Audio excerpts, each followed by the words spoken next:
අද රුමේනියාවේ ආරාධනගරේ ලස්සන වැඩක් වෙනවා. දන්සල සංවිධානය කරලා තියෙනවා. ඉතින් අපිට මේ වගේ දන්සල් රටක දකිද්දී ඇත්තටම අපිට මොකද මතක් වෙන්නේ? ලංකාව මතක් වෙනවා. ඉතින් ආරාධනගරේ තරුණ කැලක් විසින් ප්‍රථම වාර සංවිධානය කරලා තියෙන කඩ දන්සල තමයි මේ තියෙන්නේ. ඉතින් ලස්සනයි. ලස්සන කඩ දන්සල සංවිධානය කරලා තියෙනවා. ඉතින් අද තුනට තමයි මේක පටන් ගත්තේ. ඉතින් හොඳ වැඩක් කරලා තියෙනවා. මේ වගේ වැඩ ඉස්සරහට තව තවත් වැඩියෙන් කරන්න ශක්තිය වේද ලැබෙන්න කියලා මම මගේ මුදවතින් ප්‍රාර්ථනා කරනවා. ඉතින් මේ වගේ ලස්සන වීඩියෝස් නරඹන්න ඔයගොල්ලෝ ලයික් කරන්න, ෂෙයා කරන්න, කමෙන්ට් කරන්න, සබ්ස්ක්‍රයිබ් කරන්න, බෙල් නොටිෆිකේෂන් එකක් ඕල් දාලා තියාගන්න. මේ වගේ ලස්සන වීඩියෝස් මම YouTube එකට අප්ලෝඩ් කරපු ගමන් ඉතින් නරඹන්න.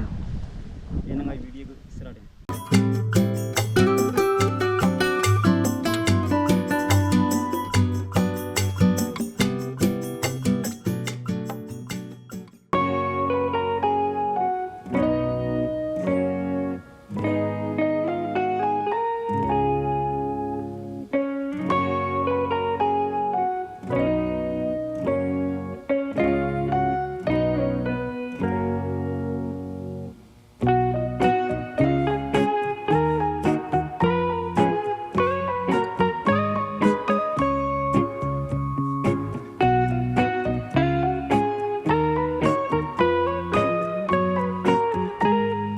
ඉතින් කඩල දන්සල තරුණ කැල විසින් හොඳටම සංවිධානය කරලා තිබ්බා. ඇත්තටම කඩලේක රහටම හදලා තිබ්බා. ඇත්තටම රසයි.